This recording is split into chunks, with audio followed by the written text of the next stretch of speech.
What are we doing here? And where are we gonna go? It's like we just woke up one morning, and then it's welcome to the show. Don't ask any questions, just go with the flow. Make as much money as you can, and try your best not to get broke. Copy everything you see on the TV, from the hairstyles to the clothes, and don't think too often, just do exactly as you're told. And if you ever get confused, then just turn towards the alcohol. You'll still hear your thoughts, then just turn up the radio as you learn to live a lifestyle of drugs, sex, and rock and roll.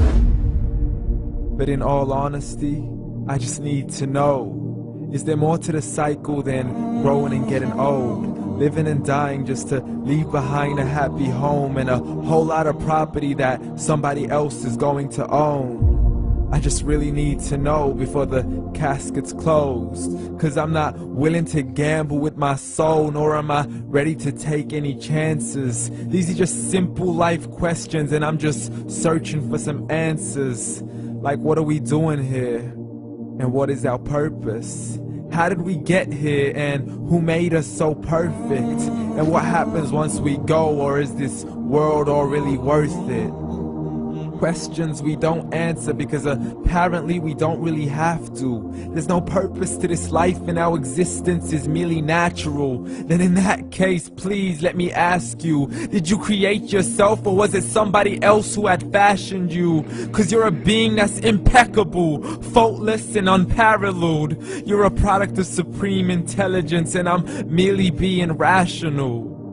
For there isn't a camera on this earth that can come close to the human eye, nor a computer that can compete alongside the human mind. And if the whole world was to come together, we wouldn't be able to create a single fly. So many signs, yet we still deny.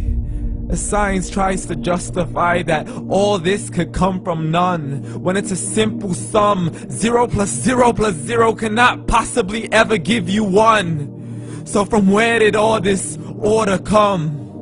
But everything has its origins, a maker, a creator of its own. I mean, the only reason you're watching this video is because somebody had to press upload, so we can believe in the Big Bang, but I'd rather believe in He who caused it to explode. Allah, the creator of everything, along with every single soul. The ever-living, the master, the only one who is in control. Unlike his creation, beyond our imagination. And no, he's not a man, nor does he have any partners in association. He's on his own. And no, he did not ever leave us alone. Just like every manufacturer, he left us with an instruction manual. The Quran and Islam, and I'm sorry to jump to conclusions, but it's the only one possible. The only definition of God is the one and only supreme being. It's logical, a book with 0 contradictions, with miracles that are both scientific and historical, all revealed over 1400 years ago. Like the detailed description of the human embryo. The descriptions of the human embryo in the Quran cannot be based on scientific knowledge in the 7th century. To the mountains as pegs holding firm the earth below, and the 2 seas that don't mix in a complete separate flow. To the planets in orbit, alternating night and day as they stay in flow. The expansion of the universe and the creation of everything from H2O. To the stories of the past and the preservation of Pharaoh. To identifying the lowest point in the land where Persia defeated Rome. The gushing fluid that created man in the glands between the ribs and the backbone. And not a word has changed, it's still the same. So please explain how all this was known over 1400 years ago. To a man who couldn't read or write, as he would recite whatever the angels spoke. And if you still don't believe, please try to come up with something that's even close. But you can't, so we took God as a mockery and his messengers as a joke. Muhammad could not read or write.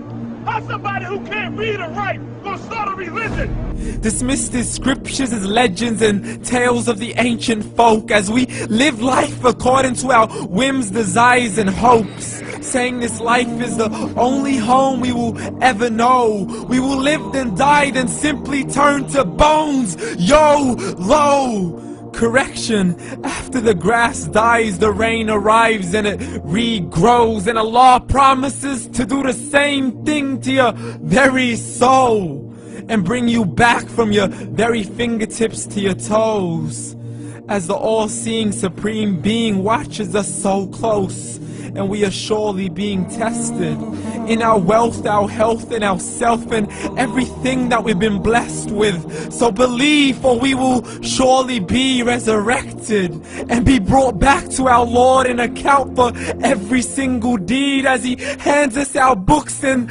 orders us to read. From the bad to the good and everything in between. You yourself are sufficient for your own accountability, so don't be mad at me. You are the one who thought He wouldn't come back to me. I gave you a whole life long to search after me, but you were busy in all that which was temporary. So read, and glad tidings to all those who believed. And if you disbelieve, read. And don't let that day be the first day you find out what your life really means. Read.